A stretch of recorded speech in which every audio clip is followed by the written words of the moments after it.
What is going on, Rotogrinders? Dean here. It's Dean 704 in the DFS circles. Once again, we're back for the NFL Pick 6 show. It's 9 o'clock on the dot on the East Coast on a Wednesday night. As usual, two of the sharpest minds of all of NFL fantasy football, all of DFS.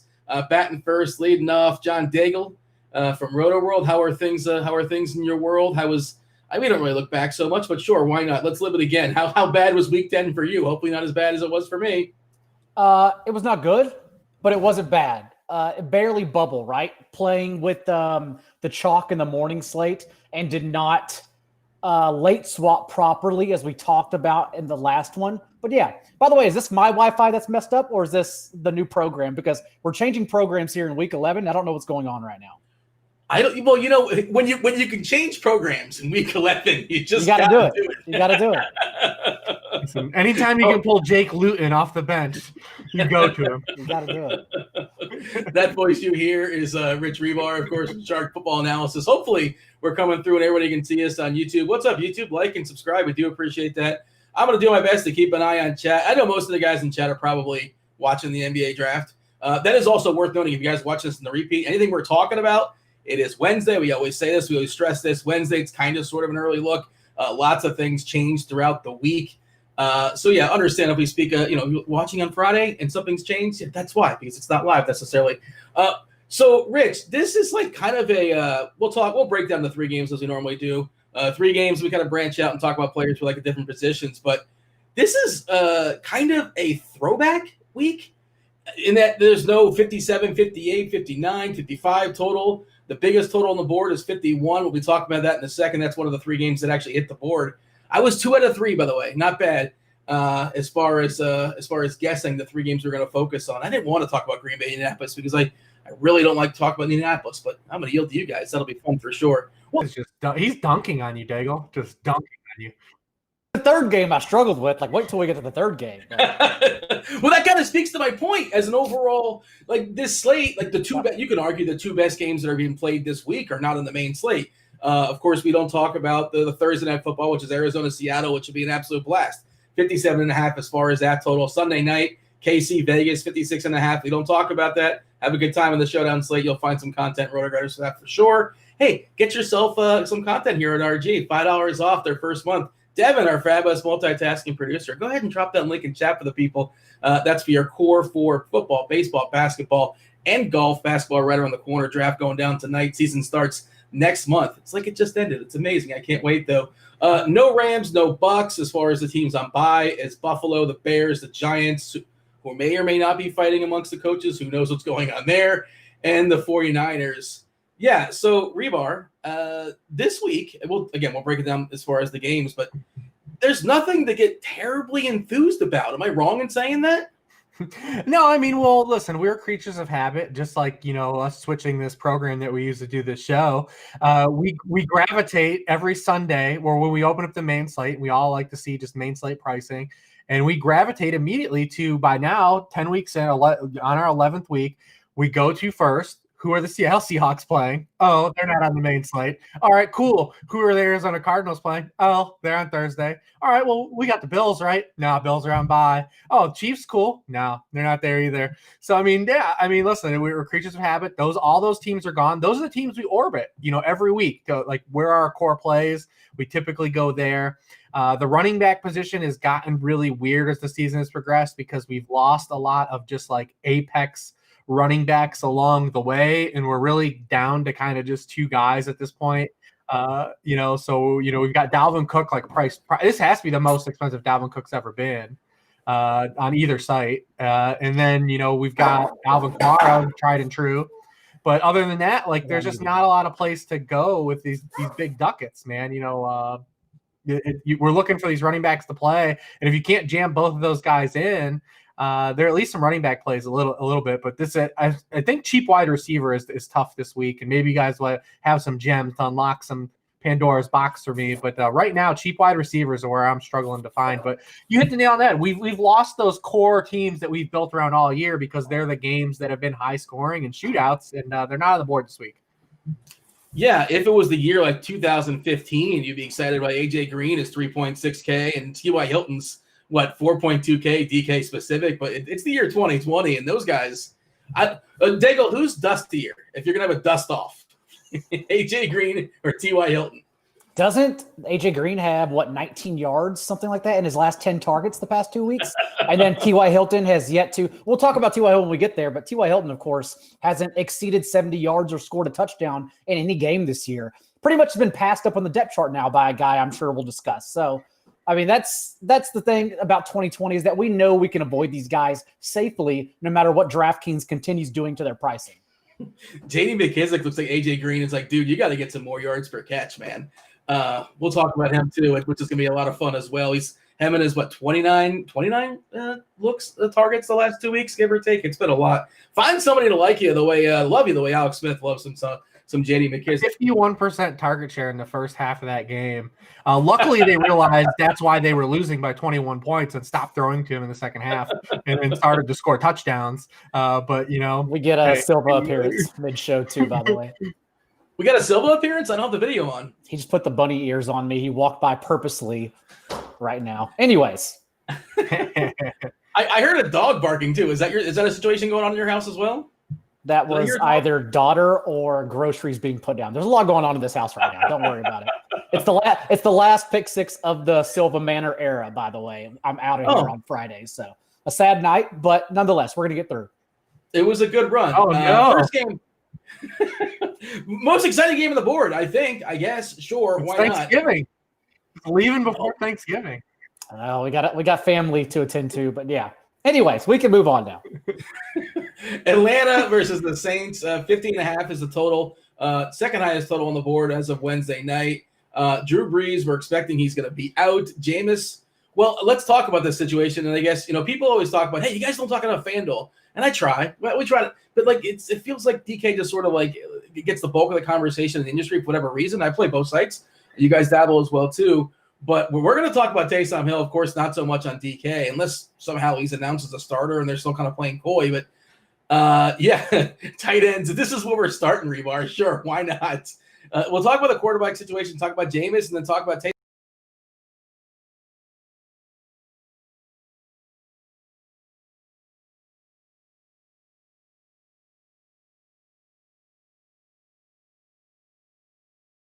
No good tight ends. The two best tight ends are on Sunday night. Yeah. and even calling Waller, I hate saying there's two good tight ends too, because the gap from Waller to Kelsey is still so gigantic. In PPR leagues, Travis Kelsey has outscored Darren Waller by 51 points. Darren Waller, 51-point gap is to the tight end 20. So it's not even I hate even including Waller with Kelsey because it's Kelsey's so far above him too. But yeah, the position sucks and no one wants to play anybody. So why not play a guy like Taysom Hill? Why not? No one even wants to play like Mark Andrews, and he's a tight end 5 overall in the entire year. It's a disastrous position. Bogus. Dude, last week the highest scoring tight end scored 13 PPR points in fantasy football. It was a disaster. But yeah, so why not play a guy like Taysom Hill, who already has more rushing attempts and rushing yards? What is going on? What is going on over there? Do I have it muted? Is the mic muted? No. Oh shit! I'm sorry. He's having a blast. Trash compactor going on. The cars. I'm sorry. I thought I had it muted. What the? I don't know how to work this new program. This is a disaster. I feel like Devin's just usually we have the mic muted. There's a whole thing going on here. I'm sorry, guys. Okay. Is this? Yeah, I mean, there's a hootenanny going on over there. Breaking. Someone's breaking bottles back there. I don't know what it is. Maybe that's a sign. Maybe that's the show's sign that the Taysom Hill is either going to be a terrible play or go off. But he can't be worse than the tight ends you've already played. He already has more rushing attempts and yardage than he had all of last season. And you can just play him with Winston and kind of cover both worlds of, hey, because I think Winston has got, some sketchiness to him. If you see the end of last week's game, are they going to pull him in the red zone? Are they going to get cute like they've done all year? Use Taysom Hill maybe a little bit more, and maybe that ruins your kind of, DK, chalky play or cheap quarterback. But on FanDuel, there's no really risk in that in playing Jamison Cash because you can pair him with Taysom Hill, and there's not really, any lop off there, whereas you can't do that on DraftKings. So everyone that wants us to talk about FanDuel, this is your time. Taysom Hill is only tight end eligible on FanDuel. So and also he's going to come in 30, 40% rostered at the stone minimum. There's no opportunity cost, right? Like, No. who are you missing? There's no FOMO. Like, who maybe Andrews. I suppose Andrews still shows flashes, and like I kind of want to make Lamar happen. Like 25 on you here. Also, how much do you just hate fun if you play Mark Andrews over Taysom Hill at the tight end? Like, you just hate your life. Just play Taysom Hill. We live in the salary cap. We talk about Dalvin Cook, who's a 10.5K on Fanduel, and it's just not super easy. Just kind of slide him in there. I mean, Mike Davis, despite the fact being terrible, got a big bump. So there's no like quote unquote like I don't want to say lock because obviously it wasn't. It didn't kind of work out for us. But it's a process over results, I suppose, right? Well, so you talked about Hribar. You talked about Jameis cash. Is that something we're doing? Because I am concerned that he's going to get pulled, especially on the 5, on the 10, on the goal line, and get the hook for Taysom. And the matchup is great. Obviously, you got him in a dome against Atlanta. Atlanta not a good pass defense as far as the DVOA. 28th against the pass. They've been good against the run for what it's worth, 7. So you'd imagine, he's well positioned. And last week he did try to hit the ball to Mike Thomas a couple times, and it didn't work out, which was totally tilting because I had way too much Thomas. But again, forward-thinking show. Is Jameis our de facto cash guy as of Wednesday night, or I hate to say Lamar, but Lamar I think is interesting again because there's some floor, and I swear the ceiling's there. I'm promised. I'm told. I've seen it happen before. Where are you at as far as Winston and your confidence level? Well, I don't think he's a lock for cash. I was just saying if you wanted to play him in cash because he's cheaper, he's a cheaper option, that you have the benefit of FanDuel at least not having to, you can hedge, with Taysom Hill, whereas you don't have the opportunity on DraftKings. So like there's at least, if you could talk yourself into Atlanta allowing 18 or more fantasy points to every quarterback they've faced outside of just one game. And Teddy probably was going to get there. That game got crazy rain in the second half, and then he got knocked out for a couple drives. He had a really good, strong first half of that game. But if you want to go there, I think that if obviously the main cash guys are going to be Watson and Cam Newton. At least on a site like FanDuel, especially Cam Newton, maybe on DraftKings where you're not going to get the bonus. But those guys, and we'll talk about, I guess, in the next game.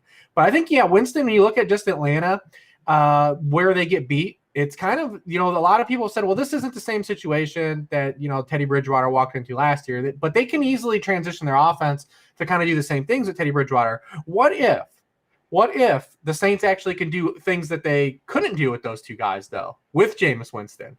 Where Atlanta is getting beat is downfield, even with the coaching change, because they've been better since Raheem Morris took over as head coach. And I'd love to see Raheem Morris get that head coaching job and make his way into there, and then the Rams or the Falcons will be terrible for like another 4 years. But where Atlanta is getting beat is they've allowed 4.9 passing plays of 20 or more yards per game. It's the most in the league. It's continued through Raheem Morris. They've allowed more passing yardage on throws, completions of 20 or more yards than even Seattle Seahawks, the most in the league. Even over 100 yards more than the Seahawks, who are like the worst pass defense in almost any metric you can find. Not this one. So maybe they get the ball downfield more than they've done, the past couple of years. Maybe Winston takes some shots like there. You can also just play Atlanta's defense with Winston too. It's always tried and true. He'll probably give you one, maybe two. But yeah, I mean, I think that the passing volume is going to be here. I'm not as nervous as a lot of people. I think he'll be fine with preparation. I think the weaponry is good. They're indoors. Atlanta doesn't, really generate a lot of heat. So, I mean, I'm fine with Winston if you need to go there. I like the other two guys more, but I think being able to pair him with Taysom Hill alleviates a lot of the concern that you're going to get, blindsided in every red zone trip. Daigle, I'm going to pin you down on a Wednesday night. This is totally unfair, but opportunities. Give me opportunities for a Hill. Targets, rushes, and passes. Over under 10.5. First of all, everyone moved downstairs, so I think we're finally safe on this end. So I also found the mute button, so that's going to help us out along the way as well. Second of all, we are fresh off a game that Taysom Hill quietly matched Alvin Kamara in carries last week. So I'm thinking 5 to 8, I'm going to say. I'll pin it down. I was going to say 5 to 10. That's too broad. 5 to 8 carries, 2 to 4 passes, and 3 targets. So how many opportunities is that? Let's say it's 8. Let's say it's 6 carries. So 12 opportunities. I'll take the under on almost all of them. You'll take the under on all of them? Under 5 rushes? Not rushes. The targets and passes, I'll definitely take the under on. Okay. Do you think it's going to be closer than to last year where they do get Taysom on the field more with Jameis, but they still limit his usage in the offensive personnel because they know he's their only other quarterback. Like that's why they limited him last year. I mean, potentially, yeah. I just don't think they also just like him throwing very often. If you look, like he just doesn't really throw a lot. And there's a reason for it. He only really throws on like these design plays. So that's why I definitely will want to take the under on the pass snips, unless like there's some injury or something like that, but, to throw it off skew. But yeah, I don't think he's going to just drop back and throw a lot. What you care about is the rushing attempts and potentially a rushing score, though, especially at tight end. I mean, that's what you would really love to see happen. You just get in the box on one of these, one of these keepers and these RPOs. But yeah, I definitely don't think he's going to be throwing a lot. And you tack on what you said. I think that makes a lot of sense as well. On FanDuel, I just wish it was more plausible to go up to Jared Cook, but you're going to 6,100, and for a guy that's going to get 2 to 4 targets, like that's a disaster to pay up for. But I wish that was the more reasonable pivot. Having said that, like you said, Dean, you played Michael Thomas last week, and the good news is Michael Thomas did have a 30% target share. The issue is that I don't think he's healthy at all. What have we seen now the past 3 games? 5, 6, and 7 targets. He caught 2 of those 7 targets for 27 yards. It's a bit of a mess right now. So if he's healthy, sure, it's a tremendous, tremendous matchup. But he's clearly a guy that you can't trust, and you're playing in tournaments more or less, hoping he turns it around, and that's about it. Traquan, we don't really know about right now on a Wednesday night. I think he got concussed or he got hit pretty hard last game. Currently questionable. Can't really speak to that for what it's worth. Last thing I'll say about Taysom is like his opportunities. Not all opportunities are created equal. His opportunities are premium. Like if he's getting the ball at the 3, at the 5, at the 1 sometimes. So there's a certain value to that, and he's going to add his name to the list of tight ends that have scored rushing touchdowns, like Evan Ingram and the dude for Indianapolis. Why is he a tight end? Like, why is that the position on fan? Is it worth even questioning that? Why? It's the same on ESPN season-long leagues as well, by the way. He is both quarterback and tight end dual eligibility. I will also say that I don't know what you have on your end, Dean, but Jameis Winston, I'm assuming, is going to be one of the higher roster quarterbacks in tournaments. And given all we've discussed right now, how volatile the situation is, that seems like a pretty easy thing. I do this all the time on DK and on FanDuel, and I add some variants as well to it. I run 300 quote-unquote optimal lineups. And again, this is on Wednesday night. So many goofy things change. And I have Jameis just landing in 5% on DK, and I have him landing just 3% on FanDuel, which is I was surprised by that too, to be honest. And of course, you know who the leading guy. Lamar is number 1 on FanDuel, and Deshaun Watson's number 1 on DK. It's basically Watson, Newton, Lamar, some sort of combination of that, and then and Teddy's in there right now. We don't know what's going to happen with Teddy, if he's going to play or not. That would change things up, possibly some percentages being shuffled. How about Kamara? I mean, we like Kamara. How much do we like Kamara, Hribar? Compare him, if you can, to like Cook. You can only have one. Who do you prefer? Which one's cheaper? Kamara, right? Kamara. Yeah, 10-5. So sure, I mean, if I can say the Ducks, I don't think it's hard to get to Cook, though, either this week, even though there are no cheap receivers. But if you want to play, there's a lot of running backs like in that mid-price range that I think there's a big gap. I think these are the 2 guys, and then there's a huge gap, and we'll touch on like the guy in the middle that's also priced highly, would be high in like your season-long rankings if you were to like cross-pollinate to try to like decide who you're going to play. But I mean, I have no problem, with Kamara, and I feel like we've almost tried to talk ourselves out of him as like the season's gone on. There's really no reason to. Touchdown equity, passing equity, it's all there. They're going to throw to him a lot. They involved him. Winston threw to him a lot, when he came in the game. So no problem with it this year. Atlanta is allowing the most receiving points again to running backs. They had like a year reprieve where they didn't give up a bunch of receptions last year. And then this year, they're just kind of like right back at it. They're 28th in receiving points allowed to running backs. So we're going to have that. He already has more touchdowns than he had last year. We knew that was coming. I wish I would have been like more bullish on him, like ahead of guys. But I mean, there were some injuries that happened, but because it was so clear he was going to have touchdown regression this year. But I'm fine with either guy. I don't even want to not Cook either. Like Cook is a great play as well. They're both great plays. Play them both. Kamara, for what it's worth, I misspoke. FanDuel specific, Cook is more expensive than Kamara. Cook is $200 less on DK than Kamara. Of course, Kamara gets benefits of their scoring structure with the full point as far as the PPR. As far as the New Orleans defense, it's good. It's been good this season. You check out the old DVOA. It's kind of a cheat code. Number 1 against the run, number 6 against the pass. Hribar, what do you have for me as far as Atlanta? Do we care about Atlanta much in this game? Yeah, I mean, we do. I mean, because you wanted to be back and forth in the dome. I mean, Matt Ryan's never a guy I like to play. He also has just kind of like a pedestrian history versus the Saints. He's only gone in his past 10 games. He's only thrown more than 2 passing touchdowns in 2 of the games. These teams are familiar with each other. But with Atlanta side, it's always really easy. Play Julio, you play Ridley, and if you're feeling froggy, you can play Hayden Hurst. Hayden Hurst had like a solid floor, but I think on DK, Hayden Hurst is definitely in play. I think he's 4K on DK, which is pretty nice because he's just been like a solid floor play. 5 of his past 6 games, he's had 50 or more yards, so you get that nice little floor. He's had 7 targets in at least his past 3 games. The Saints have allowed a sprinkling of touchdowns to tight ends. 6 different tight ends have had a touchdown against them. They're allowing 5.3 catches per game, which is 26. Some of that's still inflated from the Darren Waller game, but they're pretty decent like on a per target basis. But I mean, Hayden Hurst is fine. I think he's in play there. But Atlanta's always pretty easy though. We're not playing Todd Gurley. That's what you want to play Falcon, not Todd Gurley. Yeah, I don't want to play Todd Gurley. It doesn't seem like a lot of fun at all. The most appealing thing, if you're going to run it back, you're going to play it like it was last year. Like my favorite correlation play, it shouldn't be a correlation play, was playing Jameis against the defense he played against. Oh, yeah. I don't know. I'm sure it's been floated out there already, and I don't know if that's going to be a thing necessarily. And it's kind of sort of a joke, but not really. He'll chuck the ball. He'll throw a lot of picks. Also get you a lot of yards as well. Rich hit on it a little earlier. Like Winston had 14 dropbacks against the Niners. He took 2 sacks, and Jimmy Ward dropped an interception that was thrown directly at him. So I mean, it's just typical Jameis is all it is. 33 touchdowns and 30 interceptions last season. Interceptions are only -1 in DFS. Well, I was telling somebody else, like, ideal if my starting quarterback, especially one that is like favored, I would love it if their first pass of the game was a pick 6. Love it. Like, I'll take that -1 all day. Give it to me. It's great. Let's all of a sudden flip that game script. And I don't think he's going to do that for us. He may do it accidentally. Hurst, by the way, 4.4K on DK for what it's worth. 4K, close enough. And again, Wednesday night, I don't really freak out about Wednesday practice, but Kamara was questionable, or he was limited with a foot, but I'm not ready to freak out just yet. I don't care about Wednesday stuff. You got anything here at Daigle as far as Atlanta? And we don't know about Ridley either. Again, who knows? We'll see. Julio is certainly interesting as far as a bring back in the dome. Can you sell me as far as Atlanta, or it's just this is mostly about New Orleans?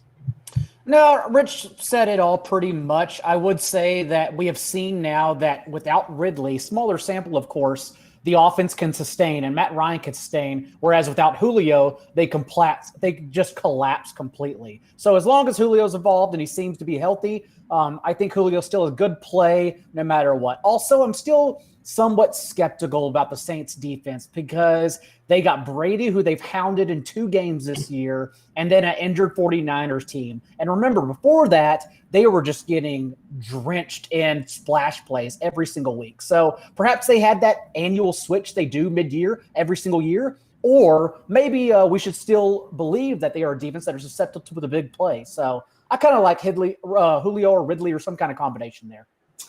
All right, we'll pivot to the Packers at the Colts. Another game in the Dome. Highest total on the board, 51. It's high and it's tight. Colts are just a 2-point favorite here. Daigle. So you pick these games, and it's not. I think it's not. It wasn't easy. I thought it was a tough. The big 3 to feature. I just don't like the Colts are just a mess. And how do you project target share on this team? They have 3 tight ends that can potentially get there. They have 3 running backs that can potentially get there. They have a quarterback you never want to roster. They have Dusty T.Y. Hilton, who's super, super cheap. But you did reference there is somebody that might be on the rise on the Indianapolis side where the price is not fully caught up just yet. Because I can't get excited if this is the ultimate whack-a-mole team. I have a hard time getting there as far as being confident in anybody. But sure, tournaments is a pool of players. Talk to me about the Colts. Okay, first of all, I picked this game for the Packers side, but I do like the Colts side. I will say the Colts team total has been the largest increase of any teams this week on nearly 2 points already. This game has increased from 49 to 51 since it initially opened, which makes it the highest total on the entire main slate. And the Colts have been so Phillip Rivers, of course, touch and go, and the whole offense is a weird one, but at least I think that we have seen Michael Pittman. It's only one game, of course, but Michael Pittman stand out. I mentioned earlier that Hilton hasn't exceeded 70 yards or a touchdown in any game this year, whereas Pittman came in on Thursday, recorded team highs in target snaps, red zone targets, and routes run among all of Indy's wideouts. And despite all of that, the shallowest average depth of target on the team with 6.8, making his floor safe as well. It depends if we get Jair Alexander and Kevin King back. They were both out last week. And of course, Jake Luton still couldn't take advantage of that situation. But I do wonder if Alexander is healthy, if he doesn't just match up on T.Y. Hilton, which is what a football coach would do, because it's not the right thing to do. You would rather obviously put Alexander on Pittman, but I still think there's a chance that doesn't happen. So I like Pittman. I think the Colts will be playing for Heim because I do like Aaron Rodgers and the Packers offense in this game, and that's why I brought this one up. All right, we'll go back to you in a second as far as the Packers. I want to get Hribar's takes as far as the Colts, and I see Beats Boz here in the chat on YouTube. What up, YouTube? Like and subscribe. We do appreciate that. Helps out the channel immensely. Helps us putting up the free shows here. Hines, he's talking about Hines for the win. FTW. Yeah, he was a monster last time, but and he can get there via the catch, via the run. He was the best running back amongst the three last week, and I know it's early, and I'm not ready to say like Taylor is just terrible, but he looks awful. Like quote unquote the eye test. This is not very good, and it seems like they're losing confidence in him as well. What do you have for me as far as the running back situation here? If you're going to play one, I suppose it's Hines. He can get there in multiple ways, via the pass, via the run, multiple routes there. Hribar, Indianapolis, sell me on somebody. Man, one of them. Frank Reich has openly come out and said that he's going to play all three guys early in the game, and then he's going to play the guy who's playing the best for the rest of the game, and it happened to be Hines last week. Up until last week, every carry to Nyheim Hines was like a gift to the defense, though. Like coming into last week's game, he had the highest rate of runs that failed to gain yardage in the NFL. And then popped last week. He was hot. I mean, you watch the game, he was hot, man. Every time he touched the ball, he was good. So I mean, Frank Reich's tried and true. He's holding on to his words. He gave Wilkins a short yardage touch. He got stoned, didn't come back in the game. He also gator armed a fourth down play call. It was out of the field. He got nothing the rest of the way. Jonathan Taylor had a couple all right plays, like in the context of just like having a pulse. From what we've seen, he did truck a dude, which was like kind of cool. What's crazy about the Jonathan Taylor, no one would have ever thought he busted this year and still like been a way better receiver than anyone imagined. And like somehow that came true. Like he proved he was actually like a decent receiver, like a solid receiver, which everyone was worried about. And it was like just a running game. He's just like Helen Keller, like mixed with like Ray Charles. Can't like hit a hole for his life. And can't break any tackles. I mean, if you look at just these three backs on like a breaking tackle perspective, he's not even in the same stratosphere as these guys. Wilkins has broken a tackle on 26% of his touches. Nyheim Hines, 19%. Jonathan Taylor, 9.6%. It's crazy that the way we thought he was going to be coming out of college in his first year in the NFL has just been so night and day from what we expected.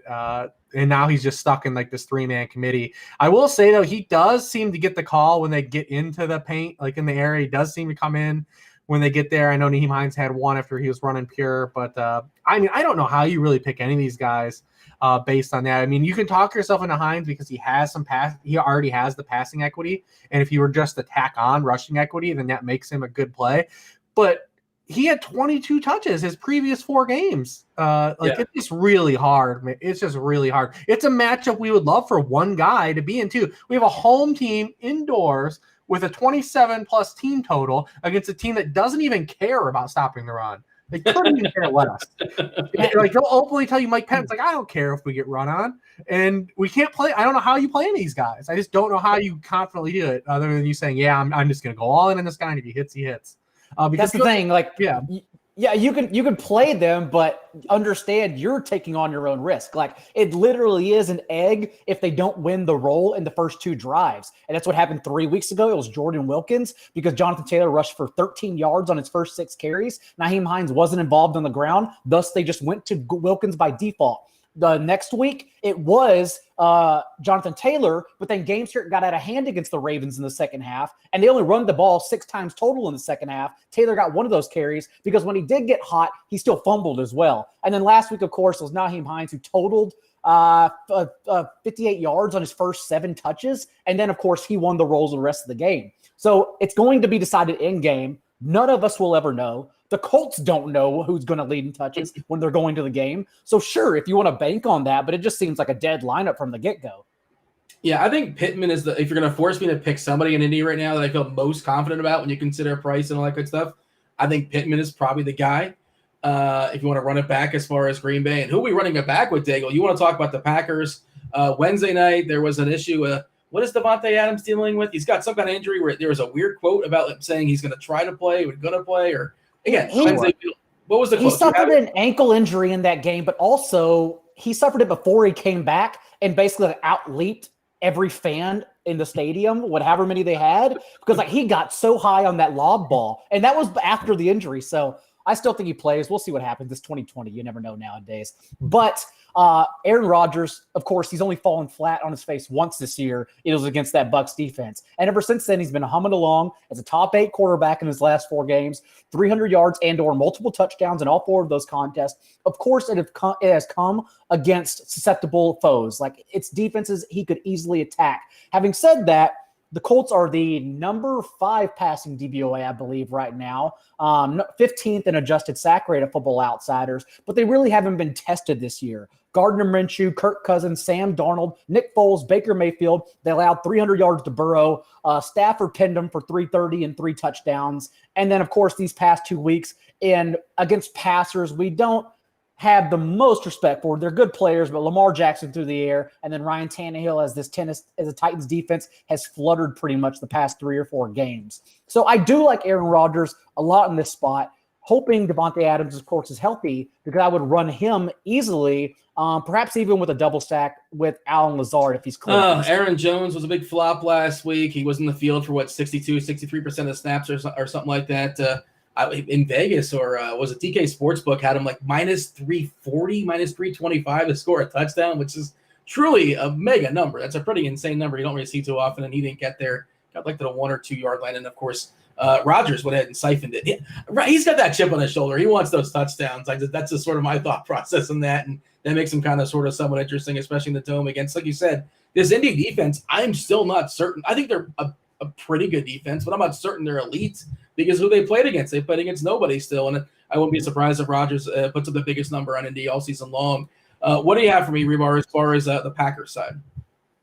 Yeah, pretty much that. I mean, I do think the way the Colts are stylistically, the way they play defense under Matt Eberflus, though, is a problem for what the Packers do. Because the Packers, and Aaron Rodgers specifically for fantasy, has been good on the deep ball. I mean, he leads all quarterbacks and fantasy points on throws 15 yards or further downfield, end points per attempt on those throws. The Colts are one of the best defense on that because they just play so much shell coverage. They play so much zone. They play almost as much zone in the league than any other team, outside of the Panthers.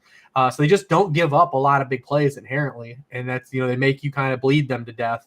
Rodgers is capable of doing that as well, but I mean, I think those couple big plays we've seen from Marcus Valdes-Scantling the last couple weeks, might dry up here. This might be a good spot where that, his variance kind of skews back because his usage hasn't changed at all. No. He's just connected. He's hit on those plays, on back-to-back games.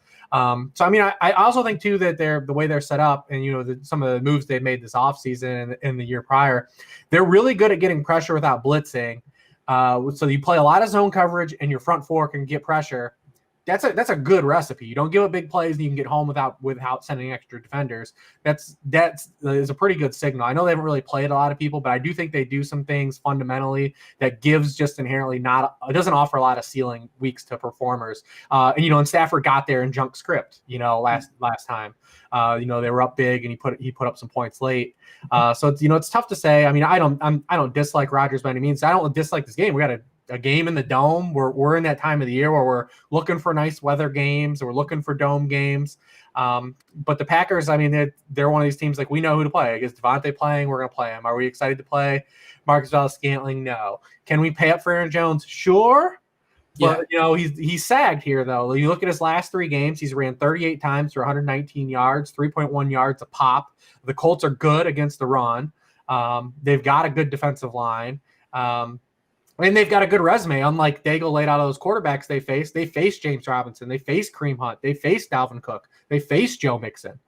I mean, and they've shut those guys down. Mhm. So, I mean, like, they do have a good resume of backs too. So, I mean, I will say this, though. I mean, Aaron Jones is one of these guys. We've seen his touchdown potential. He hasn't gone 3 straight games without a touchdown since the 2017 season. And that's what he's pacing towards if he doesn't score this week. So, I mean, if you're going to get back in, this is the week because no one's really going to be on him, I don't think.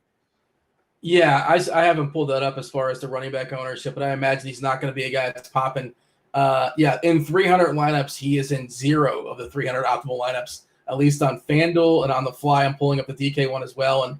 And he's pulling up in 0 of both. And that's adding some variance as well, too. And of course, he can absolutely bounce back. So on a slate like this, if you're going to get where you have really 2 top dogs, Alvin Kamara and Dalvin Cook, at the running back position, like full on bell cow backs. And then like Aaron Jones is probably the next closest guy to those guys.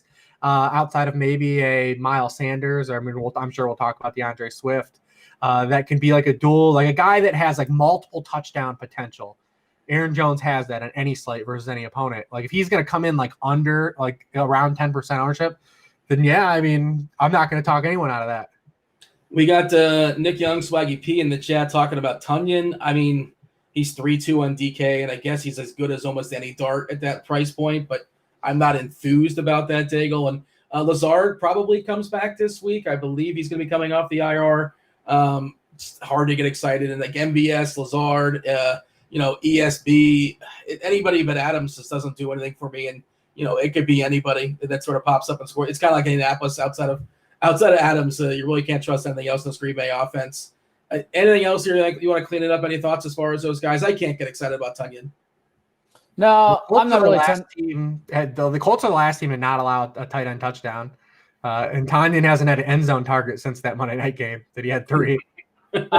Pending what happens with Jack Doyle in the protocol, I can get excited about Mo Alley Cox. Also, depending what happens with Trey Burton, who was DNP on Wednesday. But Alley Cox actually outsnapped and ran more routes than Burton last week with just the 2 of them. So if that's fine again, that's also a little run back if you don't want to play Michael Pittman, because again, tight end this week is an absolute mess, and I won't laugh at anyone for playing anyone. Just play people. Yeah, if he's last man standing at 2.9K, sure. I'm in on that for sure. That's definitely worth exploring, and we'll see how that goes as the week progresses. We're going to go 3 for 3 as far as our dome games we're featuring. New England at Houston. Houston getting 2 points here. 48.5 is the total. Seeing a lot of ownership as far as both quarterbacks in the side. And hey, why not, Hribar? When you can roster a quarterback who's thrown 1 touchdown in the last 2 months, you just got to do it, right? Yeah, I mean, when you look at Cam, though, and I feel like that's the general consensus, right? Like, I feel like most people are just kind of done with Cam. Like, it feels like that there's a vibe, like people have done Cam. But you look at it, I mean, so he's made 8 starts now. He's been a QB1 in 6 of them for fantasy. But he's still getting there. I mean, he's still completely getting there, and he's had a really high floor. But I feel like, definitely you're not getting those passing touchdowns. I think that's what makes him a tough play in DK is, you're inherently are picking a quarterback that's not going to get you the bonus, which we always hate to do. But I think he's got a really high floor, and especially in this game against the Houston team that doesn't get any pressure on the quarterback. They're 27th in pressure rate. They're terrible against the pass. They're 30th in passing points allowed per pass attempt. It's very similar to, I think, the Jets matchup he had on Monday night. I think he's going to be fine throwing the football. Do I think he's going to throw 300 yards? No, he's not going to do that. Unless they're really pushed. Maybe they are here, but I think he's got a really high floor. We know he's got touchdown equity. He has the most red zone carries on a percentage base of his all carries than any player in the NFL. 32% of his carries come in the red zone. He is second in the NFL in carries inside the 5-yard line. He has 12 of his 16 team carries inside the 5-yard line. I think he's a good play. I think he's a really solid play. I think he's a great floor play. And I think he's got really, it has a ceiling potential.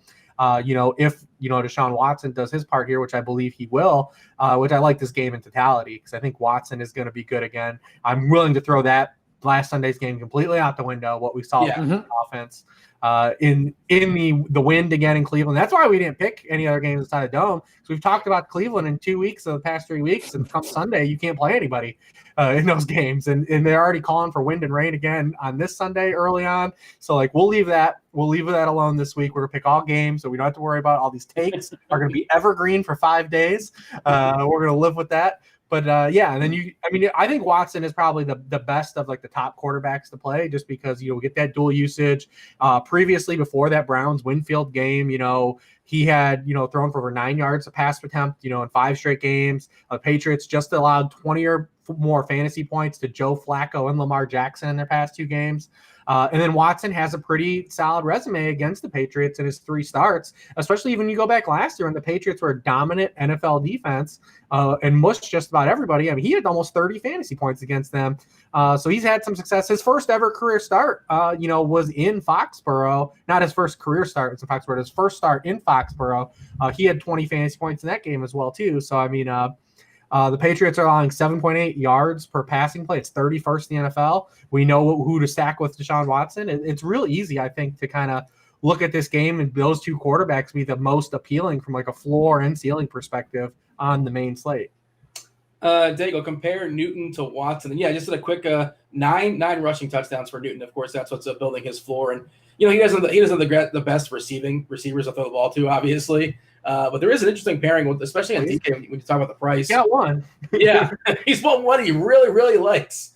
And he can dump it off to a couple running backs as well, too, in theory. But Newton versus Watson, who do you prefer there, Daigle? I mean, honestly, I like them both. So since the regime change for Houston, if we throw out that win game this past week against Cleveland, Watson has completed 70.5% of his passes for 11 touchdowns and 2 interceptions. Brandon Cooks leads the way with a 27% target share in that span, but it's still Will Fuller who's hanging around here as a wide receiver 1 with a 22% target share.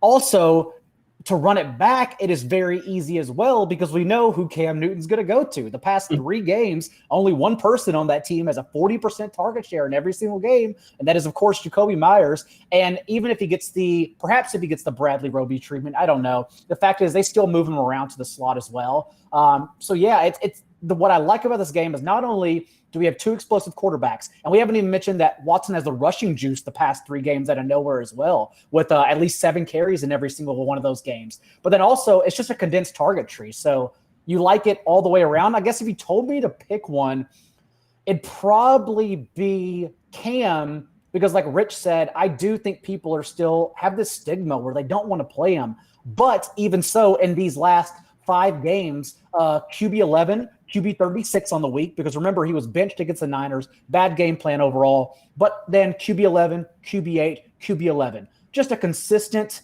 QB 1 despite throwing for, 1 touchdown. So sure, it's Cam, Myers, and then you can go wherever you want in the passing game or on the ground even with Duke Johnson for the Texans.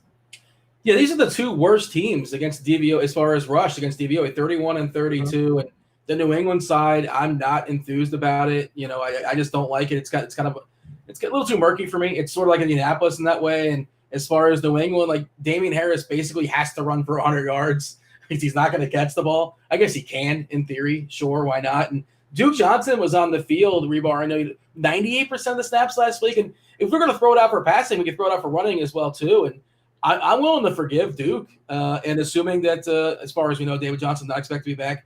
He has a concussion. I think it's still lingering. But Duke Johnson's price is still super fair. He makes things work, and if he's on the field for 90% of the time, 80% of the time, that's good enough for me. It's okay. It didn't work out last week, but I'm going back to it. What say you?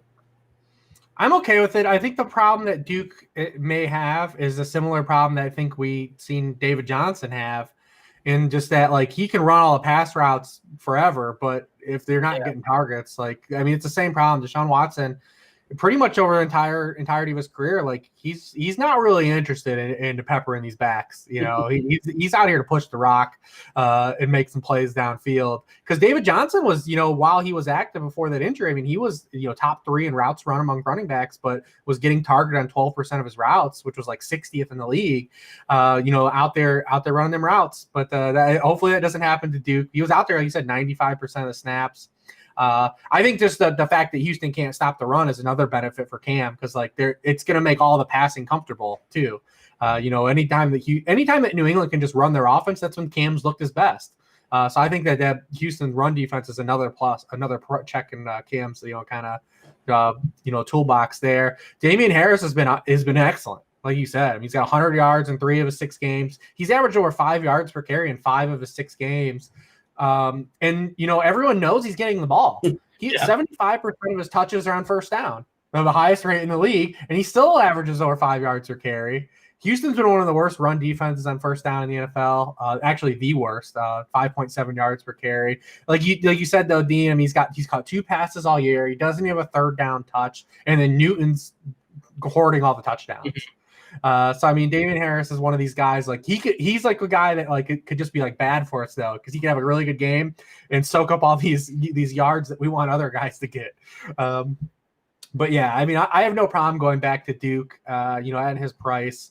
I haven't figured out if I will yet this week, but I love the Myers, stacking. DK dropped the ball on Myers, man. I don't know what they were doing. And Daigle brought up Bradley Roby. Like Jacoby Myers just played the Ravens in the rain, like in a sideways rain. Like I ain't worried about Bradley Roby. And he got you a Julian Edelman passing touchdown as well. There you go. Oh yeah. But we're just smashing the over on cornerback wide receiver matchups. The over under is usually like a half. I think this is like the third or fourth time we're referencing it. We like to bring it up to dunk time. We like to take jabs at it. Now they're talking about Gilmore. Who's Gilmore going to cover? Is it going to be Fuller or is it going to be Cooks? Do we know? Do we care? Is he going to play? I don't know. The Patriots are still doing that thing with him and like 17 others every week where they just keep listing him as questionable, but it's been 2 or 3 weeks now and he hasn't played. So we really don't know. And for Myers also for the Fanduel people, he's $6K over there, which still is super reasonable. $6K seems like a really, really good price. But 4.9 on DK is fairly egregious. I like him on both. Well, for the Fanduel people, Damian Harris is 5,800 and that's where we want to play him, not DK, since we don't have to worry about the receiving bonus. Yeah, that's a good point as well too. Where you're rewarded more for touchdowns and you're penalized for catching the ball. You don't get the full point, obviously. Anything else in this game that's worth talking about? It's worth exploring, or how shall we hit a position by position? Do we have a Fuller versus Cooks take? Hribar, I feel like you didn't touch on that one. Maybe I missed it. Daigle nailed it. I mean, it's easy to play. Like, Cooks leads the team in targets and receptions over the past 5 games. But like Fuller's not that far behind, and Fuller has the touchdown equity. So I mean, both. All right, quarterbacks. I guess for DK, if Teddy doesn't go, a longtime XFL fans remember PJ Walker. He's 4.8K. Super, super cheap. And, in a matchup against Detroit that we're not afraid of necessarily. I don't know how much we're pinched for pennies, but that's kind of sort of somewhat interesting, I suppose. Maybe. Anybody care about PJ Walker? It's Wednesday, and why even talk about it? Is that the thing? Well, I care about PJ Walker because I'm playing the Lions defense if he starts. I know that. You're not a PJ Walker truther.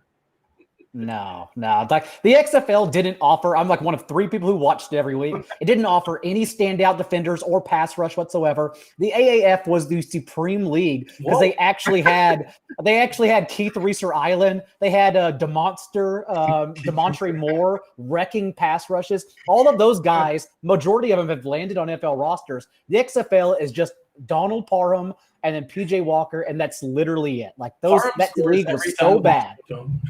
So no, like if Walker's under center, and of course if Will Gurr's under center as well, like I'm playing the Lions defense.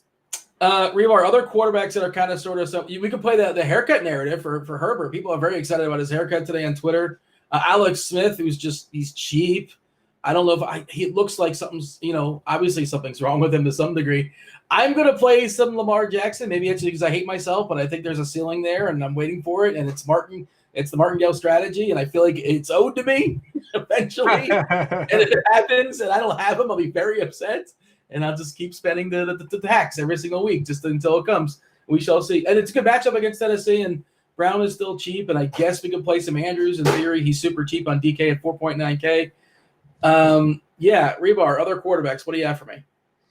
Yeah, I mean, Herbert, you can always pay up for if you want. I mean, he is expensive, on both sites. Ben Roethlisberger, I think, is another good spot again. Yeah. So the Steelers, they have not run the ball well at all this past month. And against the Cowboys and the Bengals, especially the past 2 weeks. Like, it's one thing, we don't bat an eye when you don't run well on the Ravens, but when you can't run the ball on either the Cowboys or a game that you win by 30 points against the 31st ranked run defense against running backs, like now I'm starting to catch, kind of look at some things. And the Jaguars have been a bad run defense in totality, but they've had moments where they've been good. Like they shut down, Derrick Henry the one game. I wouldn't say shut down, but they limited Derrick Henry. And then last week they looked decent against the Packers. But we know they can't stop the pass every week. And the Steelers have just swerved into hey, Ben, you can just throw it 35 times. And the way you're throwing the ball is kind of like, Drew Brees in a sense, like where that could be our run game. We're totally cool with you just throwing a bunch of, slants and stack rub routes to all these guys. I mean, they've run that trio stack play where one of the outside receiver just comes under the other two guys. Like I've seen them run that play, like it feels like 15 times a game. Like almost every third down, it feels like they run that play. So, I mean, if they're just going to treat like Ben's like short passing game as the run game, I mean, there's another opportunity here. The Jaguars are 32nd in EPA against the pass. They've got 9 sacks this year. 9. Like they can't get to the quarterback at all. So, I mean, I think he's another good play in another good spot as well. But yeah, I mean, I think we covered the ground on all the quarterbacks we really want to play just throughout talking the game. Yeah, my only other one, honestly, I wrote down because I do like the games we covered in those quarterbacks. So I will say to add with Roethlisberger also in this time, not only have they not been able to run, but they've had a approach change and passing at the league's third highest rate these past 2 weeks with the lead. And that's in running 64 plays in that time with the lead, 62 maybe. So it's a heavy dose of just Roethlisberger dropping back. And I know you're asking, like, what's the double stack there? I don't think you can go wrong either way. To me, it's still Deontay and Claypool, but, like, Juju's still getting it done every single week as well. So you really can't go wrong with the double stack against the Jaguars secondary. Yeah, I mean, trying to figure out Pittsburgh is like trying to figure out Indianapolis, but, like, they're actually good players. Yeah, but they all hit. Yeah. Yeah. Johnson's just – is he going to stay healthy? Yes. Okay, then he's going to have a good day. Claypool, he gets those runs at the end zone. They like him in the red zone. He seems like a guy that's going to elevate to the number one, if not like by next week, by next year. He's been awesome so far. Rookie there at Notre Dame. All right, let's talk about the running back. Speaking of rookies, Swift was they announced him he's a starter last week. It's like, oh, he's a starter. Like, what does that mean? Like that? Who cares if somebody's starting or not? But he got like a big chunk of the snaps. I believe it was like 70% or so, give or take. He was awesome as well. Is it Kalen Ballage season? If you believe coach speaks, apparently he's going to be the guy this week for the Chargers. And these are the guys that are popping right now in the models because they're pretty cheap. And Swift, well, I think their price bump, he's still pretty reasonable. And I imagine like he was great. There's no reason not to keep going to him. Swift, Ballage, we talked about Cook. Cook is awesome, great matchup. And if you have the salary, by all means, go for it. But Daigle, what do you have for me? What were your thoughts as far as Swift and Ballage? Who else you have on your board? Yeah, I mean, I don't think Ballage is even coach speak. Like Tremaine Pope was active for that game, and he only played on special teams. And Ballage had 46 snaps for that backfield because remember, Justin Jackson's on IR now, and then Joshua Kelly only had 17. Ballage had 23 touches, which were the second most of any Chargers running back at any point this year. And also, he has the fourth most touches among all running backs the past 2 games. So it's not even coach speak. It's just the fact that they have nowhere else to go. They don't trust Josh Kelly, and they are going to Ballage each and every week. And no one else new is joining that backfield, so we have to assume that he's going to get a majority of the work in a great spot against the Jets. I kind of like the over in that game too, so I kind of like receivers in that game as well. But for DeAndre Swift, we had already seen, remember, like Rap Sheet did this 3 weeks ago, I think it was, where he declared DeAndre Swift the starter, and that wasn't the case at all. And then it happens again this week, and then it actually was a changing of the guard. 76% of the team's carries, a 15% target share, and now has a luscious matchup that we always target running backs for, and that's against the Panthers. So I wish the usage was down a little bit because he's almost too good of a play, and DK really didn't adjust his price for that play. But assuming that workload sticks, of course, like Ballage and Swift are both amazing plays this week. Hribar, running backs? Yeah, I mean, it's tough to get away from those guys, especially Swift. I think Swift's a great play on Fanduel for you Fanduel cronies out there. The way he fits into lineups, I think is really good. So you talk about just the amount of touches and his receiving ability. I think he fits there really well and roster construction. He's almost a similar price. And anytime you have the running backs that are similar price, it's definitely an advantage, on FanDuel with the extra salary. So, I mean, he looks good. You kind of hit upon maybe going back to the Mike Davis well. I think you can, if you're willing to swallow it. You look at, and I don't want to make excuses for him because he just hasn't played good either. But, Buccaneers, Saints, Bears, Falcons, like all those teams are, 3 of those 4 teams are in the top 6 in yards per carry allowed to running backs, even coming into the matchup. Detroit's significantly way worse, 28th. They're 32nd receiving points allowed. So, I mean, there's reason to say like, yeah, well, Mike Davis run into some really crummy matchups. The usage is still kind of there too. Like it's in terms of running back carries. But I mean, obviously he's lost his cash game sheen that he had the first like 3 games he played there. Love Swift. And I think you can go back to Antonio Gibson too. The Washington's been favored in 1 game this year. And in that game, Antonio Gibson had 20 touches. They're favored at home this week again, very slightly. It's tight. It's not like they're just going to slam dunk, walk away with it. But he did have 20 touches in that game that they were favored. His game script held out in a good matchup. He has another good matchup again this week. It's the Bengals who are 31st in yards per carry led the running backs. In that game that they led throughout. Because remember, McKissick has had 29 targets. But 2 weeks ago, they had their highest passing game script that they had the entire season and the second highest in an NFL game this season. And then they chased points as largely a byproduct of throwing to J.D. McKissick in this game against Detroit last week. But he only had 2 targets in that game at home that they held, as a home favorite against the Cowboys. If they're able to, hold the lead, we might not see as much as him. He's kind of, that's the role he plays. He plays third downs and he plays in passing situations. If Washington is able to get some pressure, get some sacks, get out to a lead, I mean, we're probably not going to see a lot of him. Now, granted, we have to predict the game script game, but not a terrible spot, I think, to go back objectively to Antonio Gibson as well. I actually like the Bengals side of that too. I think Burrow's just way too cheap on DK. But another time. Who's your favorite receiver to pair with? You prefer Higgins or Boyd? You have a take? I like Higgins just a little more because he's my the ceiling archetype. It's like the same thing with the Steelers guys. Even when Claypool wasn't getting targets, it's like you want to play him because he's the archetype that's like, well, this dude can have 2 touchdowns or he's going to catch a 60-yard pass. Like Boyd has to basically have 10 targets to get there, which is fine. He's going to get them because the Bengals drop back to pass 50 times a game. But I am a little more partial to Higgins. You had a take, Daigle?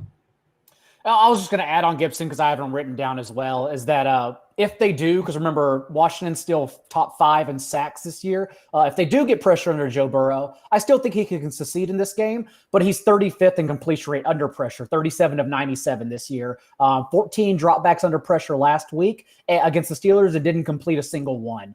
He's been kind of a mess under pressure. So that would entail a good game script for Gibson if that happens. I hear everybody on Gibson, and I get it. And I know we had a good week last week, obviously bumped by those 2 touchdowns. I just have a hard time rostering a guy that's going to be on the field 40% of the time. It's just my brain has a hard time getting over that. But, I suppose there's definitely some value there as well. And before we move on as far as running back, the chat is demanding it. They want us to talk about the dude from the Dolphins. I'm forgetting his name in my head right now. Ahmed?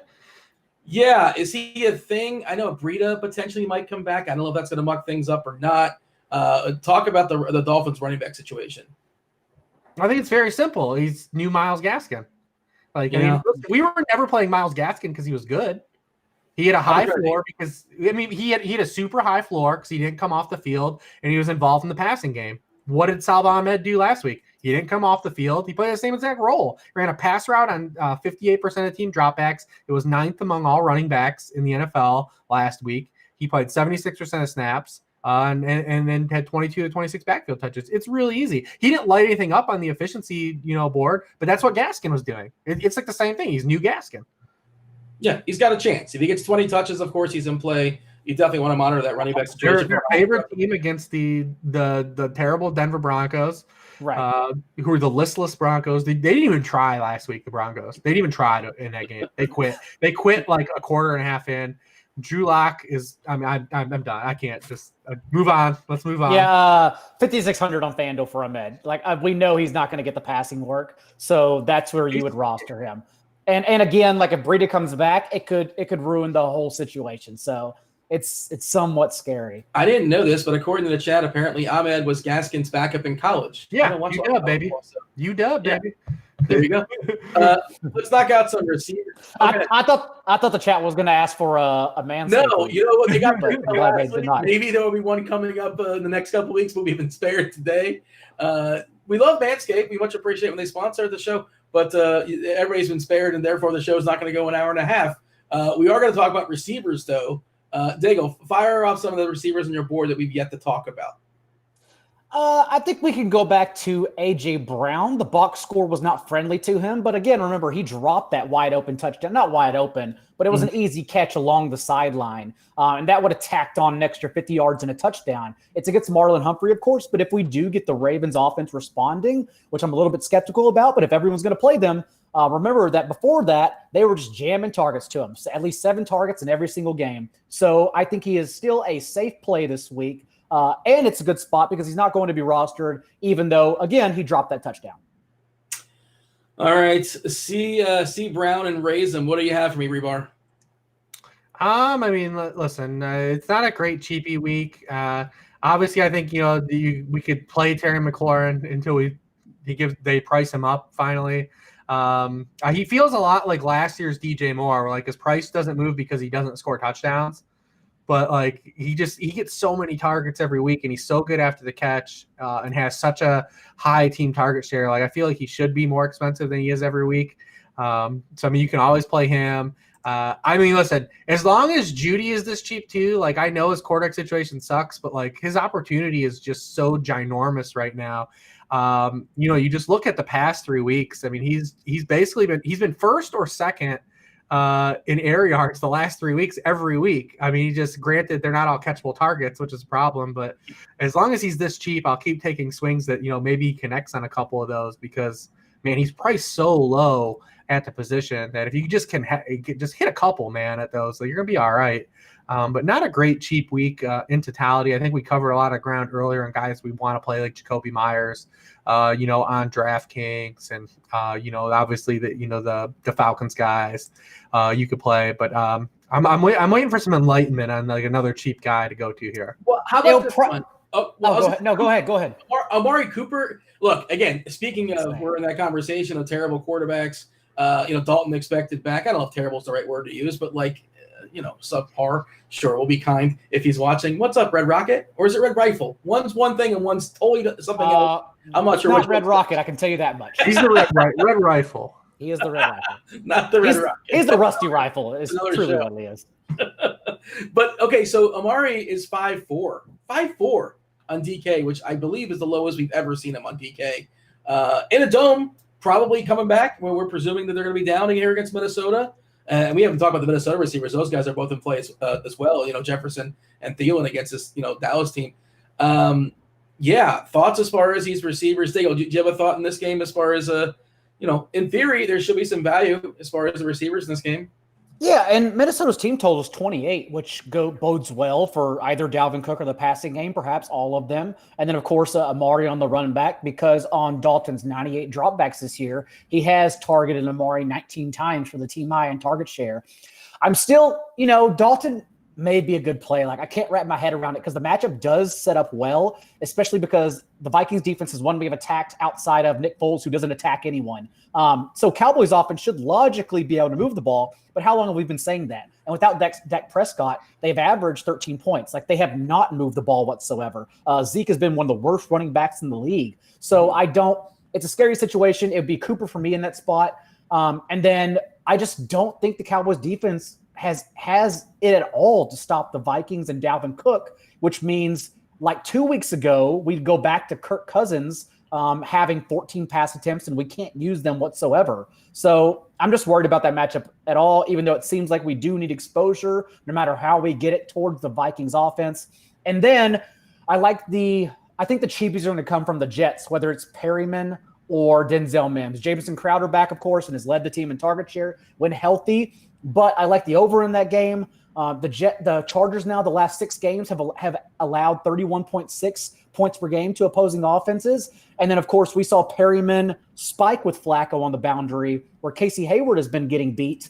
And then the Jets, before the bye as well, 6th in the league in play action and 9th in pre-snap motion with Dow Loggins calling plays. So maybe Joe Flacco doesn't have in his bag to do that again, but I kind of like the Jets receivers as well. Specific to DK, Mims is popping in the optimals for the, we live in the world of a salary cap, and he's still super, super cheap at 3.3K. And if you're going to get 7 or 8 targets at 3.3K, I'm trying to, on the comeback, presumably here against the Chargers, you just might have to make that work. It did work last week for those that played Reynolds at 3.5, those that played dude for the Dolphins was that was what Stoneman, Jakeem Grant, all 5'9" of him, I believe. I talked about Devontae Parker, and he had the touchdown, and they got called back. Oh, and then of course it went to one of their 4 tight ends that I can never choose them. Hribar, you got anything else as far as receivers? AJ Green, I mentioned it in passing. Is just crazy cheap. T.Y. Hilton is crazy cheap. These names like 3.6K for AJ Green. T.Y. is like 4.4 or 4.5. This is DK specific. The name brands, but like these are spoiled name brands, right? They're no longer what they used to be. Yeah, they're cheap. That's the nicest thing you can say about them. Yeah, I mean, I like the Mari call. Maybe I like that Chargers game offers something, on either side, whether it be, even a guy like Jalen Guyton who is running a lot of pass routes, getting that exercise because he's got if he catches one, it's going to be a 50-yarder. He's running a lot. He's running a ton of pass routes though. He's out there a ton. And then Mims is so cheap. Mims ran a pass route 100% of the dropbacks last time that they were on the field. So there's opportunity there. Maybe that's a game too. And don't forget about those late afternoon games. The Cowboys one is interesting because as bad as the Cowboys been, I refuse to believe that Andy Dalton is that bad. Is this bad? I don't think he's good. I'm not saying Andy Dalton is a league winner or something. But I've seen Andy Dalton play a lot of football, and I have a hard time believing he's as bad as the 6-7 quarters we've seen him play.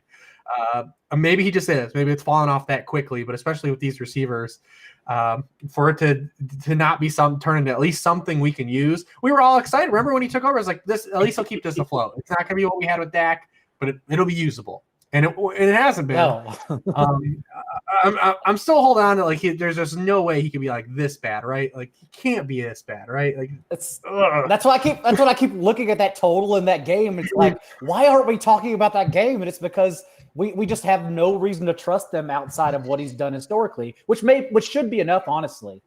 But yeah. Well, it's easily one of the most laughable coaching staffs too in the league, which gives us no faith on both sides of the ball. I mean, Mike Nolan is he's the fantasy football gift of this season. Bringing Mike Nolan out of retirement because he hasn't been in the NFL for multiple years and bringing him in to be your defensive coordinator, that has just played out in spades to be just a gift to us because they're awful and they've had some injuries, but they do get a Awuzie back this week, but they lost Trayvon Diggs for multiple weeks. But man, that team is just so bad on both sides of the ball from a coaching perspective. Even that game, you go back to the Steelers game, not to make it get away from DFS, but how do you not just QB sneak it on it for them win the game? You're a 2-6 team. How do you not just go win the game? Yeah. You're a 14-point underdog. You're not supposed to win. Mike McCarthy is clown shoes. He made up a lie to get himself back into the NFL, that he was some kind of analytics guru now. And I'm sorry, Cowboys fans. I'm sorry. And more to your point, Dean, on the Vikings receivers, since Jefferson got inserted to the lineup in week 3, we've seen Thielen still Monday night, just living off of touchdowns while Jefferson is spiking in yards per route run. Thielen has 11 end zone targets, 10 red zone targets to Jefferson's 1 in that span in both categories. Not to live in the past again, but why was Jefferson not playing week 1? Was it BB or Alabisi John? Who was getting run ahead of him? I did not understand. What was going on there? They were playing him at the wrong position. I just don't understand. Yeah, they moved him outside in week 3 and then liftoff. Yeah, he's been phenomenal. NFL coaches, man. NFL coaches. Yeah, I mean, I hate to be the guy that sits on my couch and says I know more than these guys because I know I don't, but I feel some things I'm you understand. This is how you use your timeouts. It's not very hard. This is how you. I played Madden before. If you watch the Jets-Chargers game, I assure you're going to know more than those guys. But one of the questions of this podcast has basically been it can't be really that bad. This isn't really that bad. Dalton's not really that bad. This is the segue to tight ends. It can't be really – well, maybe it can. Nope, it's that bad. No, yeah. The most expensive tight end on DK is Andrews. We talk about Taysom Smith at 4.5K on Fanduel. We all seem to like that because it's super, super cheap. There is some upside, and there's basically no opportunity cost because there's no good tight ends playing. At least the top tight ends aren't playing this week. But if you're going to have to pick somebody, Andrews at 4.9 is interesting, I guess, and the price is pretty fair. And, again, I've been sucked into that multiple times. Is there anybody else that's appealing here, Hribar, at tight end? Yeah. I mean, appealing, no. Like, I've been on this train for a while. It's bad. I mean, I still think you can squint and tell yourself a story on a number of these guys, whether it be Hayden Hurst or Dallas Goedert still, or Austin Hooper trying to throw out what happened on both sides of the ball, that week. It's just literally, though, are you going to catch a touchdown, man? I mean, it's really, that's where we are. Is this guy going to score a touchdown? Because you can even say, like, Logan Thomas or – I mean, all these guys just need a touchdown. It's not good. I mean, what guy here has what guy you think has the highest odds to get you a 100-yard bonus? Is there even possible any of these guys do it? Are we fighting guys? It's rough. It's just it's a terrible position this year, and we do this every year. But the fact that Andrews is gone and just got caught into this wake of terribleness in that offense, him and Marquise Brown. And we're living with Marquise Brown's volatility was one thing we could have done. But Andrews, because Andrews is playing so many more snaps than he did last year. And it's all we said was this all this guy does is produce, wait till he gets opportunity. And he's been on the field so much more. And he's just been, like I said, caught in the wake of that offense just not being as efficient as it was last year. And it sucks. He has the potential. You're right. He is the one guy at 4.9 to say, this guy could catch multiple touchdowns and get 100 yards. Because I don't think that there is another guy on there that even has close odds that you could say that about. Cam Brate was the tight end 4 in week 9 or week 10 because of touchdown. Pharaoh Brown was the tight end 7 because of a touchdown. Durham Smythe caught 2 passes for 9 yards. Doesn't matter. Tight end 11 because of a touchdown. That's all it takes. So that's why you're playing Taysom Hill and taking those 8 carries and calling it a day. Yeah, I mean, the chat's talking about Taysom Hill's going to flop so hard. He might. There's a chance he puts up 3 points. Every tight end flops. Doesn't matter. Yeah, but half the other guys are going to put up 3 to 5 points. Listen, as Pete Overzet would say, if Taysom Hill only has 3 points, you did not understand the antithesis behind the play in the first place. Did you say Pete Overzet? Because I happen to have a man's coin, a real live man's coin right next to me. So how about that? There you go. He's saying with me. I mean, that's the point, though. With no Travis Kelce on this slate, there's no person you're scared of having to busting at the position. That's the whole point. Is you look at there's no Kelce, there's no Waller, so you have Mark Andrews is really the only threat to that even has really odds to get to 20 plus points. I would say. So you don't care. You're looking at the field and you're saying, all right, if I play Taysom Hill and he sucks, how am I getting buried? And who is burying you? Who is burying you if you do that? Yeah. Somebody's going to score more than 13. I don't know who it's going to be. Somebody's sure. And it might be who was the guy you mentioned? Not Schultz, but some other guy that his name sounded like that. Mo Alley Cox? No. There was a person that scored a touchdown last week. I definitely want to play Mo Alley Cox though if those guys are out. Oh, it's so bad.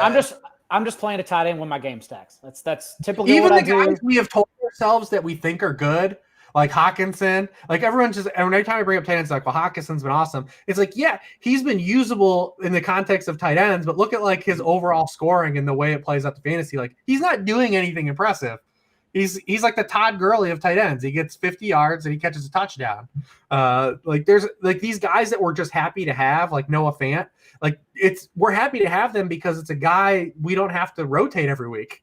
It's not like they're doing anything amazing, though, for our lineups. They're not altering the course of our fantasy teams. They're just guys that are getting there in the context of the position.